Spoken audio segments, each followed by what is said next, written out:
So I think that the chance for a 40-year-old today in the Western world is more than 50%. What if longevity technology doesn't just save Gen Z, but also Gen X and even the boomers, making 150 years or more a real possibility? That's what we explore today on Mindblowers with Aubrey de Grey. What is the likelihood of a 40-year-old person today who's in pretty good health that person could live forever? So I think that the chance for a 40-year-old today in the Western world is more than 50%. I have said that I've been giving time frame estimates for how long it's going to take to get to LEV for some time.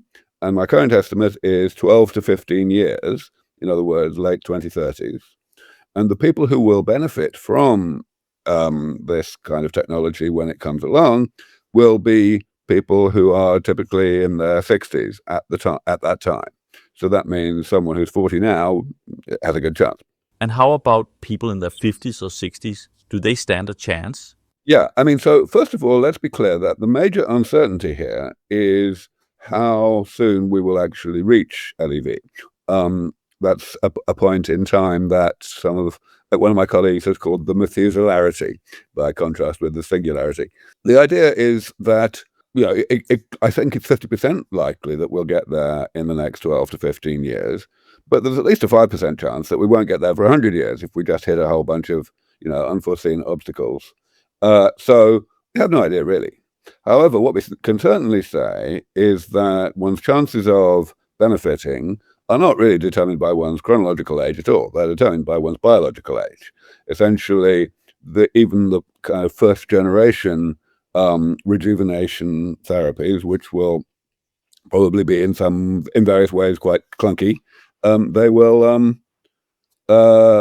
work for people who have got maybe 10 or 20 years life left in them, but they'll probably be too strenuous for people who are already at death's door.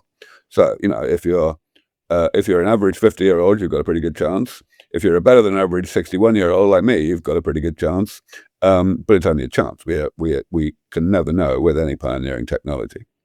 But what would kind of be the top 3 pieces of advice you would be giving to people who would like to, be there for LEV and to keep their biological age low? Well, the 3 types of advice of the kind that you're looking for are very boring. They are essentially, they come down to live the way your mother told you to.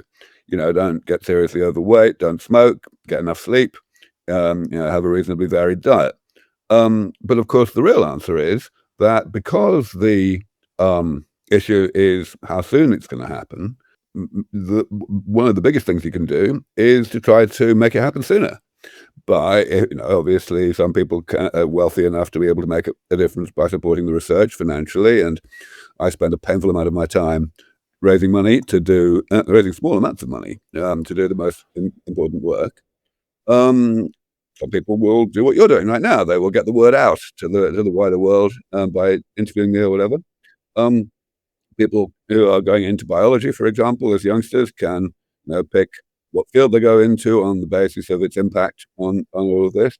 Pretty much anyone can do advocacy of one sort or another. They can, talk to their friends, their family, their colleagues.